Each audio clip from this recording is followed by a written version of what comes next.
तो इस तरीके से फाइब्रस कार्टिलेज में बेटा क्या होगा सबसे ज्यादा, कोलेजन फाइबर। क्या होगा ये यहाँ पर, कोलेजन फाइबर। कहाँ पर पाया जाएगा, गिफ्ट मिलेगा हमारी तरफ।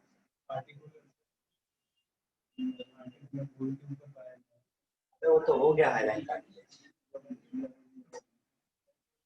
अरे देख के बोल रहा था नकली नोट्स में देख के बोल रहा है। ये जो आपकी वर्टिब्री है,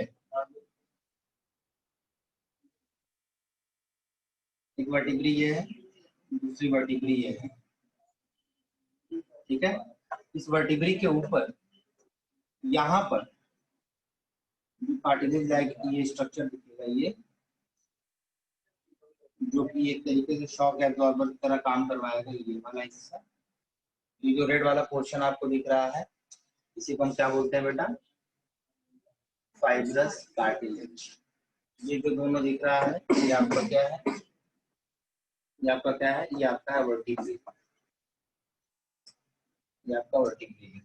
और ये जो दिख रहा है बेटा, this is the fibrous cartilage, this is the fibrous cartilage,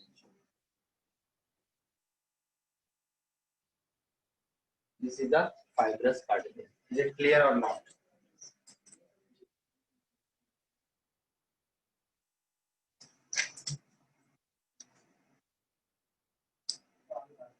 थोड़ा सा ब्लड के बारे में हम लोग देख भी लेते हैं, हल्का हल्का थोड़ा सा एक ब्रीफ में चलेंगे। उसके बाद हम मसल्स के बारे में थोड़ा सा ब्रीफ में पढ़ लेंगे, क्योंकि मसल्स के बारे में डिटेल हम लोग कहाँ पढ़ेंगे, जब हम मस्कुलर टिश्यू वो पढ़ेंगे, स्केलेटल सिस्टम पढ़ेंगे, तो उसके अंदर जब मसल का कॉन्ट्रैक्शन होगा तो वहाँ पर कंप्लीट मसल्स के बारे में हम पढ़ेंगे।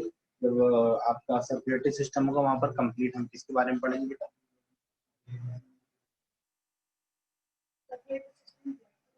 सर्कुलेटरी सिस्टम पूरे ब्लड के बारे में पढ़ेंगे। तो ये चीज नर्वस सिस्टम में पूरा जो है नर्वस सिस्टम के बारे में हम लोग। यहाँ पर मैं थोड़ा सा रोशनी डालता हूँ आपके ब्लड के ऊपर।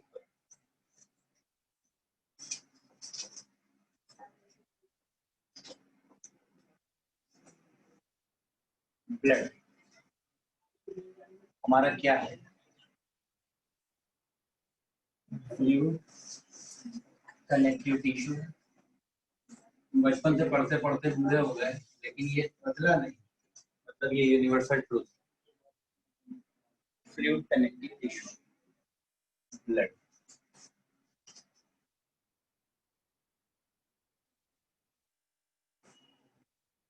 आप इसको ट्रांसपोर्टिंग टिश्यू भी कह सकते हैं। कैसा टिश्यू है बेटा ये, ट्रांसपोर्टिंग टिश्यू। ब्लड का जो साइट ऑफ फॉर्मेशन है वो कहाँ है,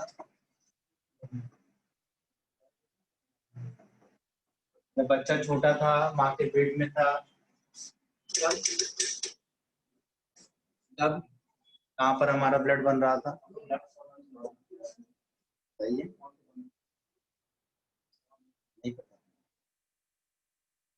साइड में बन रहा था। लीवर भी था हमारा, हीमोपोएटिक ऑर्गन, याद कर लीजिए थोड़ा सा। साइट ऑफ फॉर्मेशन हमारा क्या है बेटा, बोन मैरो है। कौन सा bone marrow, red bone marrow, red bone marrow, RBM, red bone marrow. यहाँ पर ब्लड का फॉर्मेशन होता है। फॉर्मेशन ऑफ ब्लड की जो प्रक्रिया है उसको हम क्या बोलते हैं बेटा, हीमोपोएसिस। ब्लड फॉर्मेशन को हम क्या बोलते हैं, haemopoiesis. It means your red bone marrow is a haemopoietic organ. हमारा क्या हो गया बेटा, हीमोपोएटिक ऑर्गन, ये हमारा हीमोपोएटिक ऑर्गन है, ठीक है।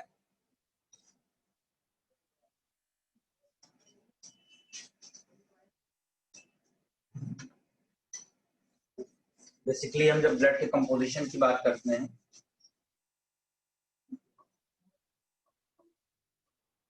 ब्लड के कॉम्पोजिशन की बात करेंगे बेटा। तो ब्लड के कॉम्पोजिशन में कौन कौन सी चीजें होती हैं बताइए। एक तो हमारा प्लाज्मा होता है, क्या होता है, प्लाज्मा होगा। और दूसरा क्या होगा बेटा, फॉर्म्ड एलिमेंट्स होंगे। प्लाज्मा होगा और क्या होंगे बेटा, फॉर्म्ड एलिमेंट्स होंगे। और ये जो फॉर्म्ड एलिमेंट्स हैं कौन कौन से हैं, कौन कौन से फॉर्म्ड एलिमेंट्स हैं, जस्ट अ सेकेंड।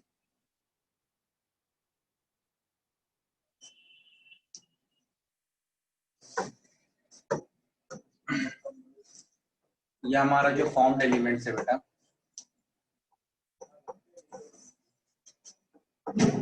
आपके होते हैं आरबीसी, आपका आरबीसी, आपका डब्ल्यूबीसी, आप सब जानते हैं इसके बारे में, हम कुछ नया नहीं पढ़ाएंगे। और आपका क्या होगा बेटा, प्लेटलेट्स होगा। प्लेटलेट्स का दूसरा नाम क्या होता है, थ्रोम्बोसाइट्स। इसी से क्या निकलता है, थ्रोम्बोप्लास्टिन। थ्रोम्बोप्लास्टिन ही नहीं होगा तो ब्लड की क्लॉटिंग का जो इनिशिएटिव होता है, इनिशिएशन होता है, वो होगा ही। इसीलिए प्लेटलेट्स का सबसे ज्यादा कंसंट्रेशन किसमें किया जाता है, ब्लड क्लॉटिंग में किया जाता है।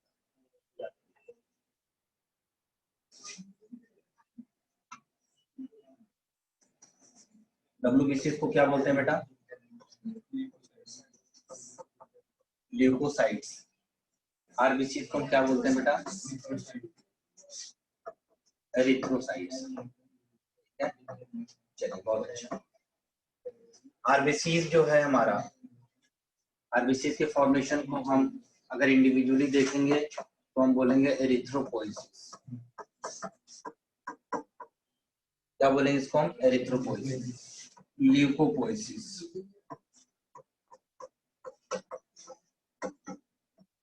And thrombopoiesis.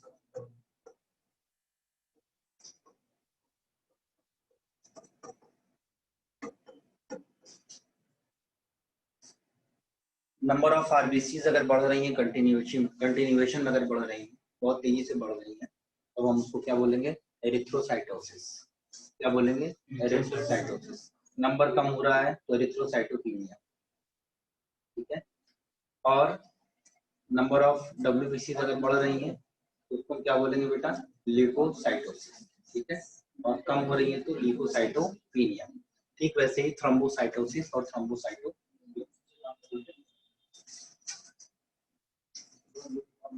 हम जानते हैं हमारी आरबीसी जो होती है, सुन लीजिए कहानी।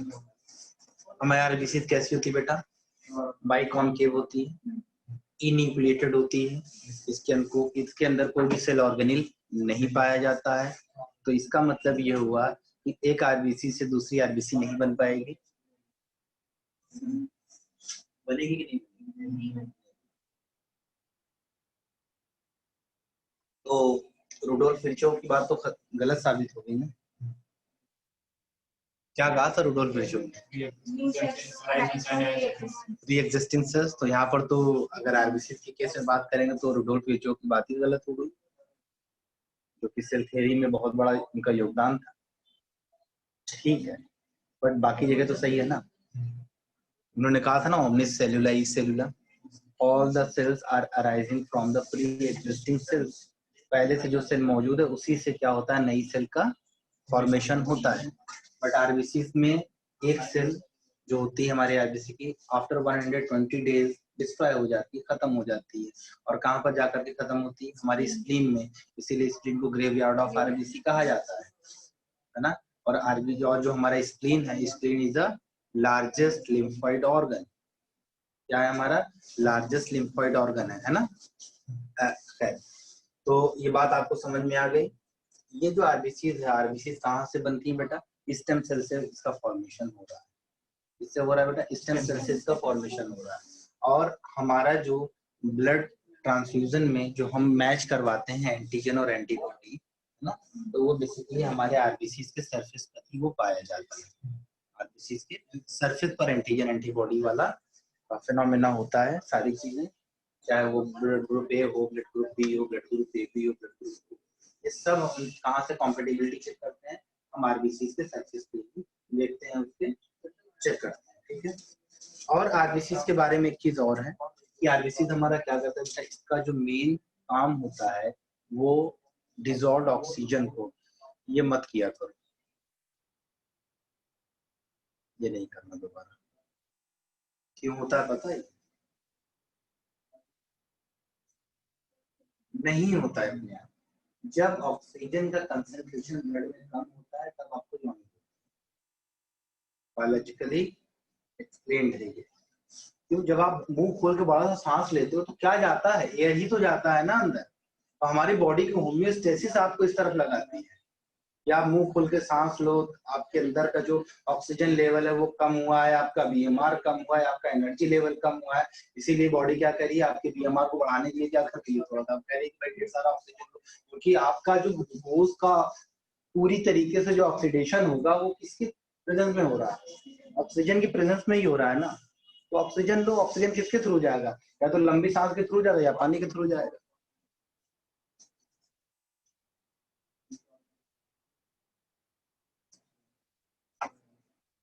प्रोफेसर अनीता भूपेश इवोल्यूशन पढ़ा रही थी हम लोगों को एमएससी की क्लास में, बैठा हुआ था मैं, मेरी एक फ्रेंड, में नाम नहीं बताऊंगा, सबने काम किया, फ्रंट सीट पे बैठे,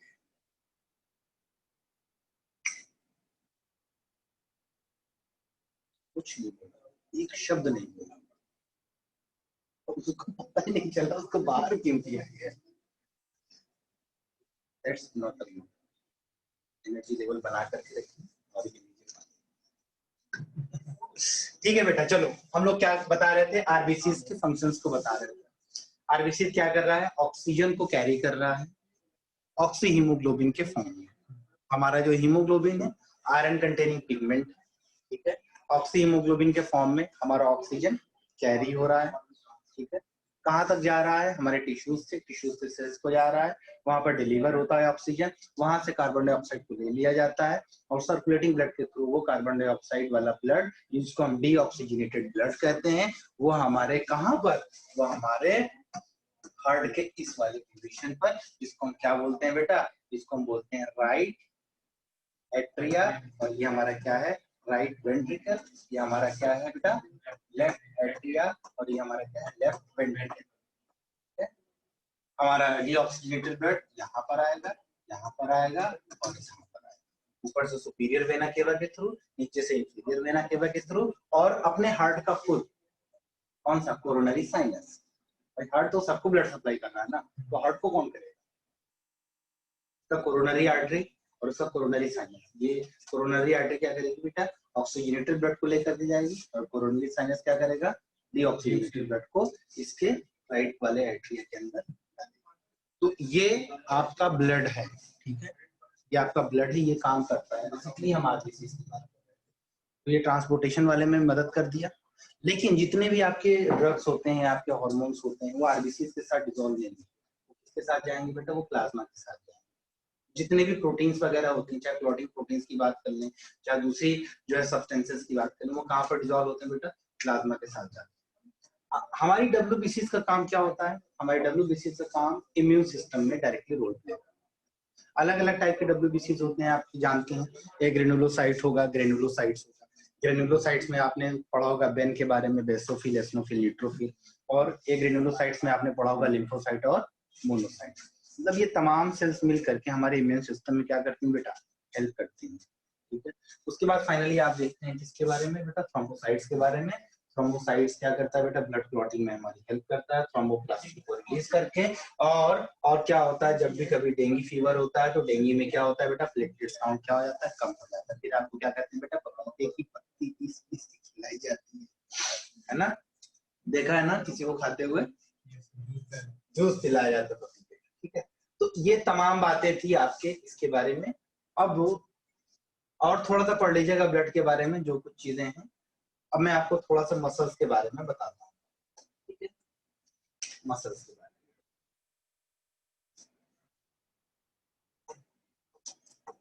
या मस्कुलर टिश्यू आपके लिए।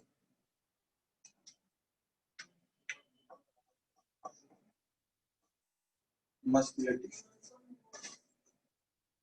क्या काम होता है, मस्कुलर टिश्यू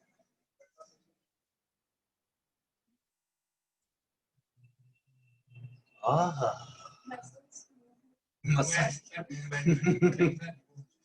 कोई बात नहीं, यही हो तो ज्यादा अच्छा है। मसल्स जो है ट्रांसपोर्टेशन, हाँ मूवमेंट में। और बताओ, और क्या करता है हमारा ब्लड? हाँ सॉरी, ये मसल्स और क्या करता है? बोलो भाई जल्दी जल्दी।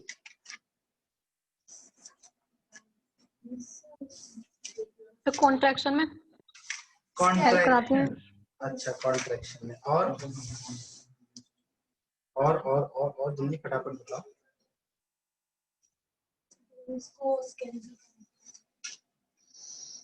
तुम अपने मसल्स के बारे में बताओ, तुम विनीत हो ना, तुम अपने मसल्स के बारे में बताओ। हो सकता है तुम लोगों का मसल्स का एक्टिविटी कुछ अलग है।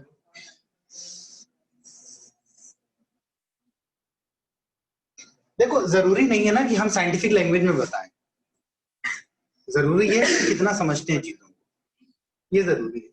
तो 3 इडियट मूवी मैंने बड़ी देखी, बड़ा पसंद आया, कि समझना भी तो चाहिए, चीजें समझ में भी जानी चाहिए। मसल का पहला काम, मसल्स का पहला काम मूवमेंट में आपने बताया।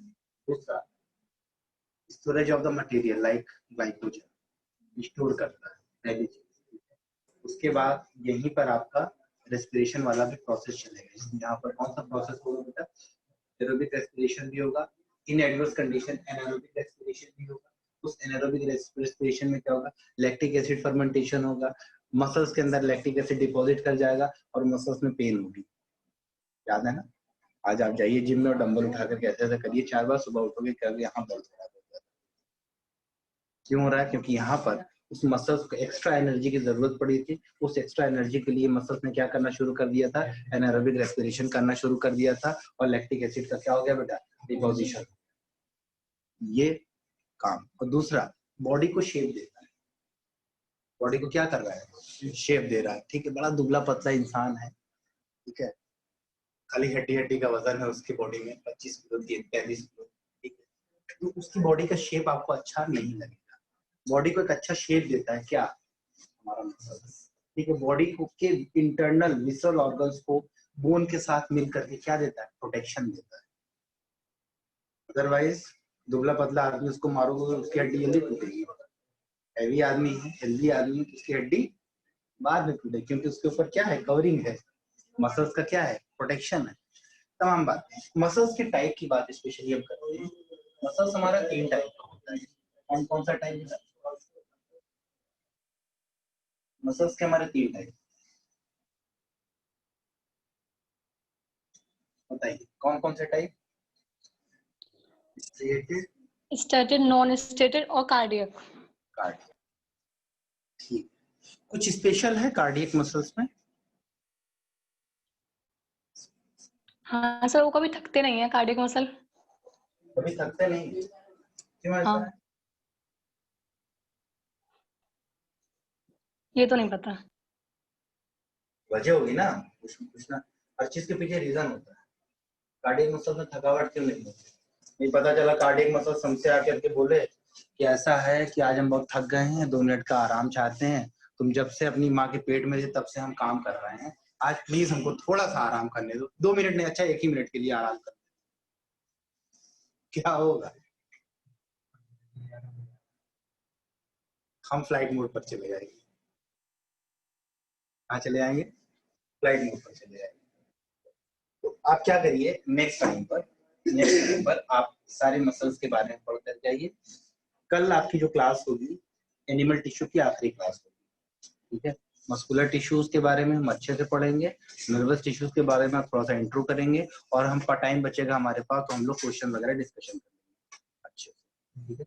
आज शाम तक आपको जो है एक असाइनमेंट और हम आपको दे देंगे, आप उसको कर लीजिएगा। बट आपके लिए होमवर्क ये है कि आप एनसीईआरटी से टाइप्स ऑफ मसल्स अच्छे से पढ़ करके आएंगे, ठीक है, अच्छे से पढ़ करके आएंगे, और नर्वस टिश्यू को भी आप अच्छे से पढ़ेंगे, ठीक है। Thank you so much.